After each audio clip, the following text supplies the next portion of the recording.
Hey everybody, I just wanted to just show you how I arranged my card games and board games here. I've got this in the garage, but I just figured I'd just show you this. Here are the card games that I've got, and I'm using a shoe rack for these, and it works pretty well. I'm trying to arrange them by size, like I got the smaller ones here, and then I've got some of the larger ones here on the bottom. It's kind of how I'm doing it. Right below here, I'm just basically placing games that extras, I guess you can say. Just extra place to store some games that really could probably go anywhere, but I'm just putting them here for now. Here is the main shelf that I've got all my games here, and these is where I put the longer games. And the first one, these are the really big box ones right here. They take up a lot of room, so I put these up here on the top. And pretty much I just put the long games on this section over here, and they're typically about the same size in length and in width. So that's kind of how I do that. Right over here, I've got, I guess you could say, the small to medium games, and I've got a bunch of the dice games in the cans, and just some small ones in the tins that are card games up there on the top. And as you go down, I've just got some smaller games here, but they're not small as the card games. And I got my bookshelf games right over here. These are mainly the 3M games.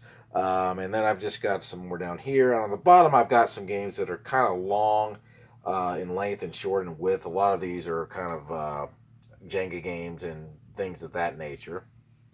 Right over here, I've got like some of my electronic games that I use, and this stuff that basically would fit in here that didn't come with a box. On the bottom here, I've got a Go game there on the left and Battle Dome on the right. These are just some games that are pretty bulky, and I just figured I'd just put some of them over there. I have just some games that came in a little pouch. I just usually hang them up here on the side. Right here, I keep some of the Grail games that I have, the expensive ones, as you can see, Fireball Island, Voice of the Mummy. And then if you go below a little bit, you'll see Omega Virus, Battle Masters, games like that. And then I've got like some games that are, I would say, medium size. The length and the width are shorter than on the previous shelf that I showed you. And these are probably games that would be as big as stuff you would see at Walmart. But another thing that I did was I double stacked them. If you look behind here, you'll see that there are, I don't know if you can see, there's some games behind these. And I just kind of double stacked it just to make some room. And all I have to do is just pull out a stack like this to reach a game that's in the back. And I did the same with that.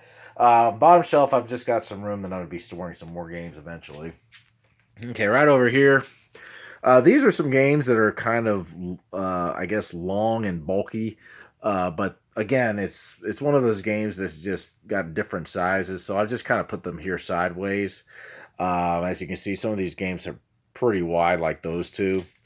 Same with Uno Madness, Uno Attack. So a lot of the wider games I'll put here on this shelf.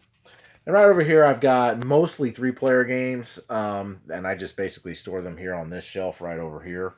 And that's basically how I arrange them. I don't have like professional game shelves like a lot of people do, but I just use the space as best I can. But that's kind of how I do it. So, anyway, take care, you guys.